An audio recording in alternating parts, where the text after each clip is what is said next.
আগে এই ভিডিওটা দেখেন, তারপর আমি কিছু কথা বলতেছি।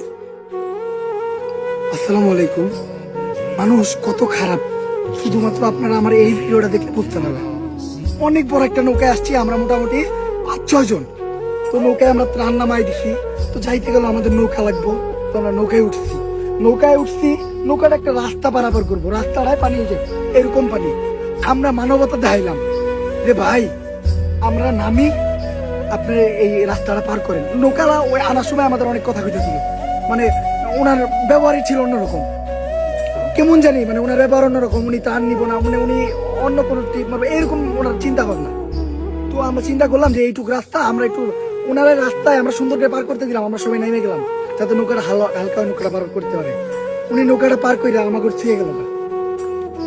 আমরা যেই কয়টা পার্সন এই জায়গায় আসছি, সবাই ঢাকা থেকে আসছি, আমরা কিচ্ছু চিনি না এই গ্রামের। এখন যে আমাকে ওনা এই জায়গায় রেখে গেল, আমরা ওই জায়গায় যাবো কেমনে? এই জায়গায় রাস্তাঘাট যারা চিনে তারাও তো এই অবস্থাতে দেখেন, পানি আর পানি, তারাও তো রাস্তা খুঁজে পেল না, আমরা কেমনে পাবো একবার বুঝেন তো। উনি যে এই যে আমাকে এইভাবে রেখে গেল, কোনো কোনো কাজ হয়েছে? এটা কোনো মানুষের পরিচয় হয়েছে? একটা পশু ওনারকে আমরা ভাড়া দিব না?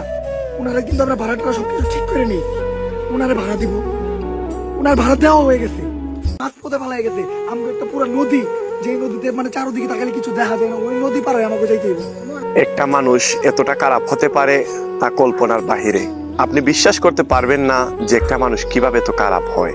আসলে একটা পশু যদি বিপদে পড়ে আর একটা পশু তাকে ছেড়ে যায় না, আর মানুষ যদি বিপদে পড়ে মানুষ তামাশা দেখে, অথচ তার সাহায্য করে না। আজকে আমি বিপদে পড়ছি, কাল আপনিও বিপদে পড়তে পারেন।